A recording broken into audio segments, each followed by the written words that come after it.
മുഖ്യ തെരഞ്ഞെടുപ്പ് കമ്മീഷണർക്കെതിരായ പ്രതിപക്ഷത്തിന്റെ ഇംപീച്ച്മെന്റ് നോട്ടീസ് തള്ളി.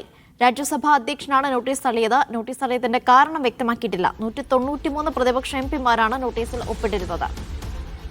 തൗഫീഖ് അസ്ലം വിവരങ്ങൾ നൽകാനായി ചേർന്നു. തൗഫീഖ്, നോട്ടീസ് തള്ളുമെന്ന് പ്രതീക്ഷിച്ചതായിരുന്നു, പക്ഷേ ഈ കാരണമില്ലാതെ തള്ളുക എന്ന് പറയുന്നത് എന്ത് തരത്തിലുള്ള നടപടിയാണ്?